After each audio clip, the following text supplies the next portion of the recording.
العالمين والعاقبة للمتقين محمد وعلى آله وصحبه أجمعين ومن تبعهم بإحسان إلى يوم الدين أما بعد. محترم ناظرین، 30ویں پارے یعنی آخری پارے کا درس لے کر ہم آپ کے روبرو اس وقت حاضر ہوئے.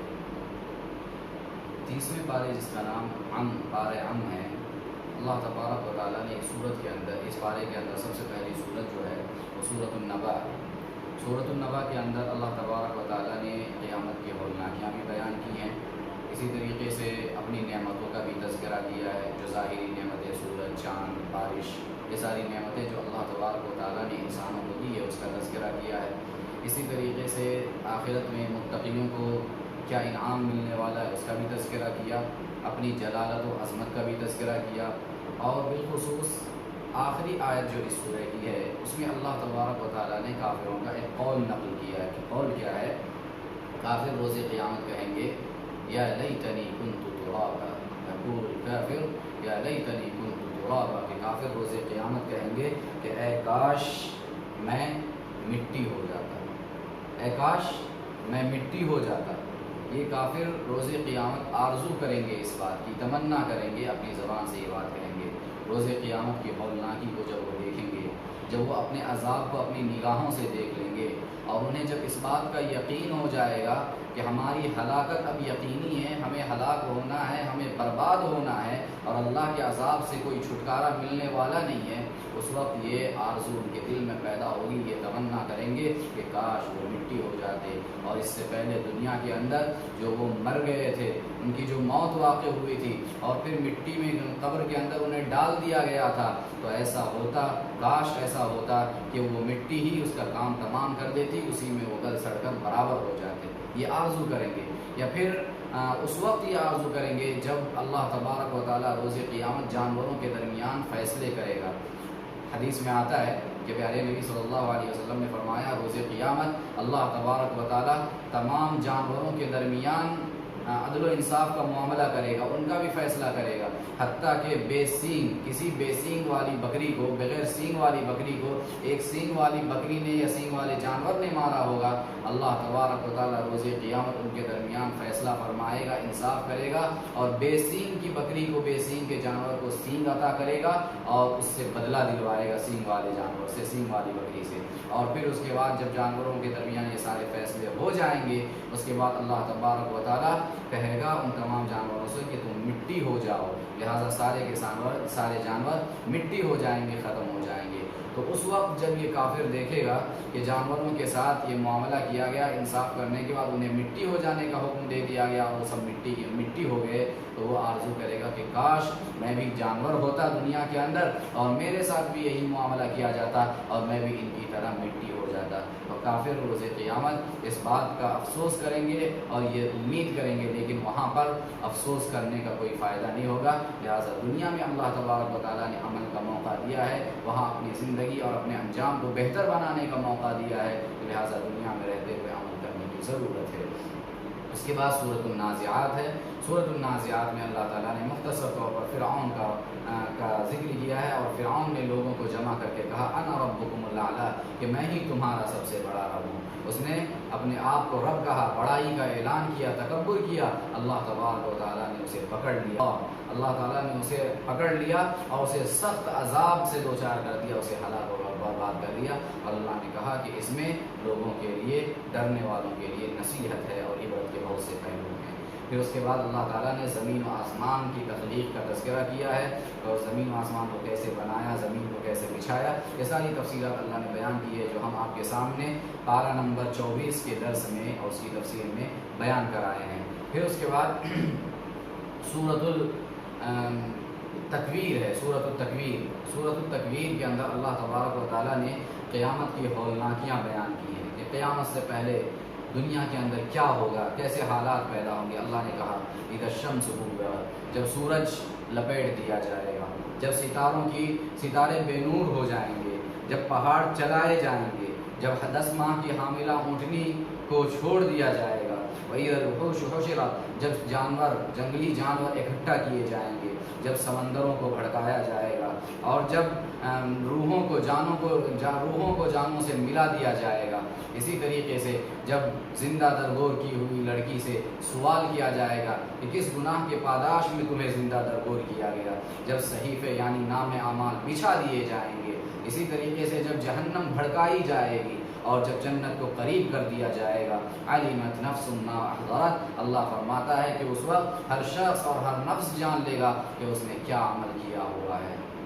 اللہ تبارک و تعالیٰ نے اس طریقے سے اس صورت کے اندر بھی اور اس کے بعد آنے والی سورت الانفطار اذا السماء انفطرت اور انشقاق اذا السماء انشقت، ان تین صورتوں میں اللہ تبارک و تعالیٰ نے جہنم کے ہولناک مناظر کو بیان کیا اور جہنم کی وقوع سے پہلے، قیامت سے پہلے کیا کیا حالات دنیا کے اندر، کیسی تباہی آئے گی اور کس طرح سے سورج اور چاند بے نور ہو جائیں گے اور کیسے اللہ تبارک و تعالیٰ آسمان و زمین کو ختم کر دے گا، اللہ تعالیٰ نے یہ سارے ہولناک مناظر بیان کیے ہیں۔ اسی لیے پیارے نبی صلی اللہ علیہ وسلم کی حدیث ہے، آپ نے فرمایا کہ جو شخص یہ چاہتا ہو، جس شخص کو یہ پسند ہو کہ وہ قیامت کو اپنی آنکھوں سے دیکھے، یعنی قیامت کو اس طرح سے دیکھنا پسند کرتا ہو جیسے آنکھوں سے دیکھی جاتی ہے، اسے چاہیے کہ وہ یہ تین صورتیں اذا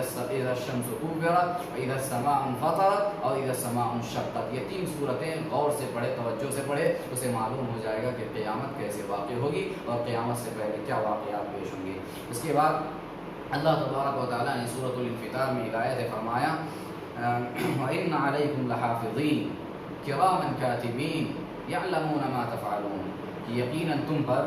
عزت دار نگران فرشتے مقرر ہیں اور تم جو کچھ بھی کرتے ہو وہ اس سے واقف ہوتے ہیں۔ ان آیات میں اللہ تبارک و تعالیٰ نے انسانوں کو متنبہ کیا ہے کہ زندگی میں تم کوئی بھی عمل کرو اور جو قدم بھی تم اٹھاؤ، جو حرکت بھی تم سے سرزد ہو، تمہیں یاد رکھنا چاہیے کہ تمہاری ہر بات، تمہارا ہر قول اور تمہاری ہر حرکت نوٹ ہو رہی ہے۔ اللہ کے فرشتے تمہارے پاس مقرر ہیں، تمہارے پاس موجود ہے، جو ہر وقت موجود ہوتے ہیں، اور جو بات بھی تم اپنی زبان سے کہتے ہو، جو کام بھی اپنے اعضاء و جوارح سے کرتے ہو اور جو حرکت بھی تم سے سرزد ہوتی ہے، اللہ کے فرشتے ان تمام باتوں کو، ان تمام اقوال کو اور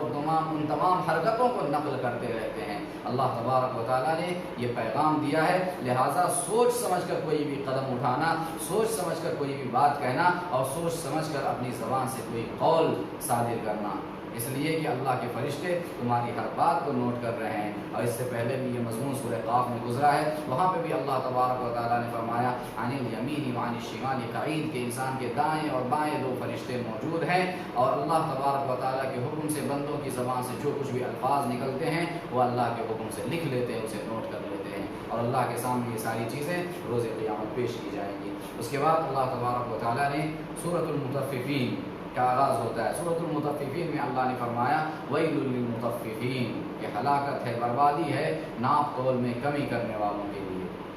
الذین اذا اکتالوا علی الناس یستوفون، کہ جب وہ لوگوں سے ناپ تول کرتے ہیں، ان سے لوگوں سے کوئی چیز لیتے ہیں ناپ کر یا تول کر، تو وہ بھرپور مقدار میں لیتے ہیں، بھرپور ناپتے ہیں اور بھرپور تولتے ہیں، اور جب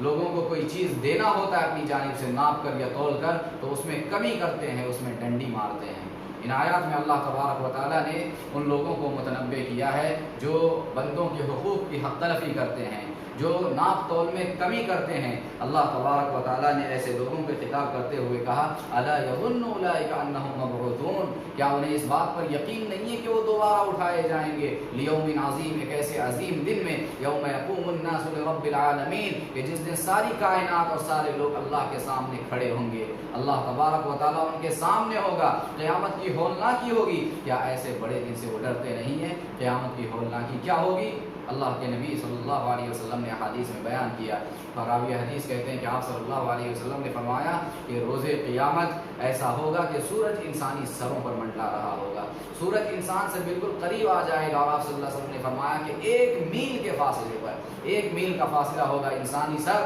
اور سورج کے درمیان۔ یہ میل سے کیا مراد ہے؟ یہ راستے کی میل ہے جو کلومیٹر کے اعتبار سے ہم ناپتے ہیں، یہ 1 میل ہوگا، یا پھر دیا سرما لگانے کے لیے جو سلائی ہوتی ہے اس کو بھی میل کہا جاتا ہے۔ آپ صلی اللہ علیہ وسلم نے کہا کہ سورج 1 میل کے مسافت کے برابر آ جائے گا، اگر وہ 1 1 کلومیٹر یا 1.5 کلومیٹر جو 1 میل ہوتی ہے اس کے برابر آ جائے تب بھی انسان کے لیے ہلاکت ہے، اور سرمے کے سلائی کے برابر قریب آ جائے تب بھی انسان کے لیے ہلاکت ہے، کہ اس قدر دور ہونے کے باوجود آج سورج انسانوں سے اور زمین سے کروڑوں میل کی مسافت کے اوپر ہے، دور ہے، اور اس کو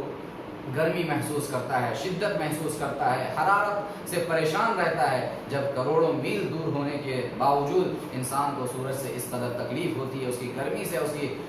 حرارت سے تکلیف ہوتی ہے، تو ذرا تصور کیجئے کہ جب سورج انسان کے سروں پر آ جائے گا، اس قدر قریب ہو جائے گا، اس وقت انسان کی کیا حالت ہوگی۔ اسی کیفیت کو بیان کرتے ہوئے پیارے نبی صلی اللہ علیہ وسلم نے کہا کہ جب سورج انسان کے سروں پر اور قریب آ جائے گا 1 میل کے برابر، تو انسانوں کی حالت یہ ہوگی کہ انسان اپنے اپنے گناہوں کے مطابق پسینے میں شرابور ہوگا، کسی کا پسینہ اس کے ٹخنوں تک ہوگا، کسی کا اس کے گھٹنوں تک ہوگا، اور کسی کا کمر تک ہوگا۔ اسی طریقے سے بعض لوگ تو ایسے ہوں گے جو پورے ان کے منہ تک، منہ میں لگام لگا ہوگا پسینوں کا، منہ تک یہ پسینہ پہنچا ہوا ہوگا۔ یہ قیامت کی ہولناکی ہوگی۔ اللہ تبارک و تعالیٰ فرماتا ہے کہ جو لوگ ڈنڈی مارتے ہیں، ناپ تول میں کمی کرتے ہیں، کیا انہیں ایسے دن سے ڈر نہیں لگتا؟ اللہ تبارک و تعالیٰ ایسے لوگوں کو بڑی بری سزا سے دوچار کرنے والا ہے اور بڑے برے عذاب میں مبتلا کرنے والا ہے۔ ویسے بھی ناپ تول میں کمی کرنا یہ اللہ تبارک و تعالیٰ کی جانب سے بڑے عذاب کو دعوت دینے والی بات ہے۔ پیارے نبی صلی اللہ علیہ وسلم نے ایک حدیث میں فرمایا کہ جو قوم ڈنڈی مارنے لگتی ہے، ناپ تول میں کمی کرنے لگتی ہے، اللہ تبارک و تعالیٰ ایسی قوم پر قحط سالی کو مسلط کر دیتا ہے۔ قحط سالی، بھوکمری عام ہو جاتی ہے ایسے قوم میں۔ اللہ تعالیٰ سخت محنت اور مشقت کرنے والے کام ایسی قوم سے لیتا ہے۔ اور تیسری سزا اللہ کے نبی نے بیان فرمائی کہ ایسے لوگوں پر اللہ تبارک و تعالیٰ ظالم حکمرانوں کے ظلم کو مسلط کر دیتا ہے۔ ظالم حکمرانوں کا ظلم ان پر مسلط کر دیا جاتا ہے۔ یہ عذابات اللہ تعالیٰ ڈنڈی مارنے والوں کو اور ناپ تول میں کمی کرنے والوں کو دیتا ہے۔ اور گزشتہ اقوام میں بالخصوص قوم شعیب کو اللہ تبارک و تعالیٰ نے ایک چھوڑ تین عذابات میں مبتلا کیا۔ کیا کیا عذابات تھے؟ اللہ تعالیٰ نے انہیں آسمان سے آگ کی بارش ان پر برسائی، اسی طریقے سے سخت قسم کے زلزلے سے انہیں جھنجھوڑ دیا گیا، اسی طریقے سے سخت چیخ کے ذریعے سے انہیں ہلاک کیا گیا۔ یہ سارے عذابات ایک قوم کو اللہ تبارک و تعالیٰ نے دیے، اور اس کی وجہ کیا اللہ نے بتلائی قرآن میں کہ حضرت شعیب علیہ السلام کی یہ قوم اسی بیماری میں مبتلا تھی، اسی اخلاقی برائی میں مبتلا تھی کہ وہ ڈنڈی مارا کرتی تھی، ناپ تول میں کمی کیا کرتی تھی، جب کسی کو کوئی چیز دینا ہوتا تو اسے کم تولتی تھی، اور کسی سے کوئی چیز لینا ہوتا تو اسے بھرپور تول کر لیا کرتی تھی۔ اس قوم کے اندر یہ برائی تھی، اور اللہ تبارک و تعالیٰ نے اس کا یہ انجام کیا کہ انہیں ہلاک و برباد کر دیا، انہیں تباہ و برباد کر دیا۔ حالانکہ اللہ کے نبی حضرت شعیب علیہ السلام اس سے انہیں منع کرتے رہے، بھرپور تولنے کا انہیں حکم دیتے رہے، لیکن انہوں نے کوئی نہیں سنی اور اپنے حال پر بدستور جاری رہے اور اسی طریقے کو اپناتے رہے، تو بالآخر اللہ تبارک و تعالیٰ نے انہیں ہلاک و برباد کر دیا۔ اسی طریقے سے جب پیارے نبی صلی اللہ علیہ وسلم ہجرت کر کے مدینہ تشریف لے گئے، وہاں پر اہل مدینہ کا بھی یہی حال تھا، وہ ناپ تول میں بڑے اخلاقی جرائم کے شکار تھے، لیکن جب یہ آیات نازل ہوئی تو انہوں نے اس جرم کو اپنے آپ سے دور کیا اور انہوں نے اپنی اصلاح کر لی۔ بہرحال اللہ تبارک و تعالیٰ نے ناپ تول میں کمی کرنے والوں کے لیے عذابات بیان کیے ہیں۔ پھر اس کے بعد اللہ نے فرمایا کہ جو برے لوگ ہوں گے، فجار ہوں گے، گنہگار ہوں گے، ظالم و فاسق اور مشرک لوگ ہوں گے، ایسے لوگوں کی روحیں اللہ تبارک و تعالیٰ سجین میں ڈال دے گا۔ سجین کیا ہے؟ سجین کا لفظی معنی قید خانہ، یعنی انتہائی تنگ مقام، تاریک جگہ، تنگی کی جگہ۔ وہاں یہ کہتے ہیں مفسرین کہ یہ جو سجین ہے یہ زمین کے سب سے نچلے حصے میں ہے، جو انتہائی تنگ مقام ہے، جس میں اللہ تبارک و تعالیٰ گنہگاروں کے، ظالموں کے، مشرکوں کے اور فاسقوں کی روحوں کو اس کے اندر رکھا ہوا ہے، بند کیا ہوا ہے، اور ان کے نام اعمال بھی وہیں پہنچتے ہیں۔ اسی طریقے سے ان کے مقابلے میں جو نیک لوگ ہوں گے، متقی اور پرہیزگار لوگ ہوں گے، ان کی روحوں کو اللہ تبارک و تعالیٰ علیین میں ڈالتا ہے، جبکہ علیین کا لفظی معنی کیا ہے؟ علوون سے ہے اور بلندی اس کے معنی میں ہے۔ سجین کا مطلب ہوتا ہے انتہائی تنگ مقام، اور علوون بلندی کے معنی میں آتا ہے۔ یہ جو علیین ہے، تمام نیک لوگوں کی روحیں، ان کے نام اعمال علیین میں ہوں گے، اور یہ علیین کہتے ہیں کہ آسمانوں میں ہیں، یا سدرۃ المنتہا میں ہیں، یا عرش الہی کے پاس ہے۔ بہرحال اللہ کے فرشتے وہاں نگرانی کرتے ہیں، وہاں پہنچتے ہیں، اور اللہ تبارک و تعالیٰ ایسے لوگوں کی روحوں کو، ان کے نام اعمال کو علیین میں رکھا ہوا ہے، اور